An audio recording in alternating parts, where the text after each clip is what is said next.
அனைவருக்கும் வணக்கம்.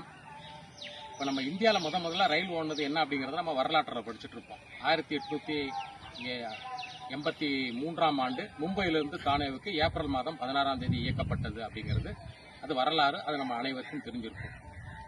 இப்போ தென்னிந்தியாவில் முதல்ல எப்போ ரயில் ஓடுனது அப்படிங்கிற வரலாற்றை நம்ம இப்போ பார்ப்போம். தென்னிந்தியாவில் பார்த்தீங்கன்னா முதல்ல ரயில் ஓடின இடம் வந்து பார்த்தீங்கன்னா ராயபுரம் டு திருவள்ளூர், ராயபுரம் டு வாலாஜார். இந்த டேட்ல வந்து 1856ஆம் ஆண்டு ஜூலை மாதம் 1ஆம் தேதி முதல் ரயில் ஒரு வண்டி இப்ப இருக்கிற வாலாஜா ரோடுக்கும் அடுத்த வண்டி வந்து திருவள்ளூருக்கும் அந்த நாளில் இயக்கப்பட்டது. ஸோ அதனால நம்ம வந்து ஜூலை மாதம் 1ஆம் தேதி வந்து திருவள்ளூர் ரயில் தினம் அப்படின்னு நம்ம சொல்லலாம். ஏன்னா அன்னைக்கு தான் வந்து தென்னிந்தியாலேயே முதல்ல ஓடின ரயில், அதுவும் நம்ம திருவள்ளூருக்கு ஓடி இருக்கிறது அப்படிங்கிறது நம்ம திருவள்ளூரில் உள்ள அனைவருக்கும் நம்மளுக்கு பெருமையான விஷயம்.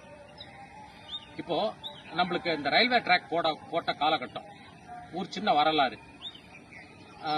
அவங்க என்ன பண்ணாங்கன்னா, ராயபுரத்துல இருந்து வீரராகவர் கோயில் வழியா ட்ராக் எடுத்துட்டு போகணும், கோயிலுக்கு போற பக்தர்களுக்கு வசதியா இருக்கணும் அப்படிங்கிற மாதிரி முதல்ல போட்ட பிளான் வந்து நம்மளுக்கு வந்து ராயபுரம் டு திருவள்ளூர் டவுன் போயிட்டு அதுக்கப்புறம் வந்து அந்த பக்கம் அரக்கோணம் போற மாதிரி அவங்க வந்து பிளான் பண்ணது.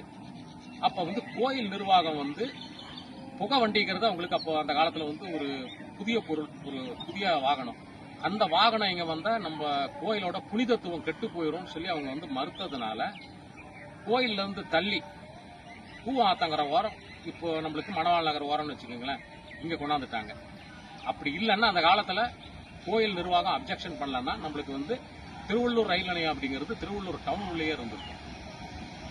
இது நம்மளுக்கு சுருக்கமான திருவள்ளூரை பற்றிய ஒரு ரயில் வரலாறு.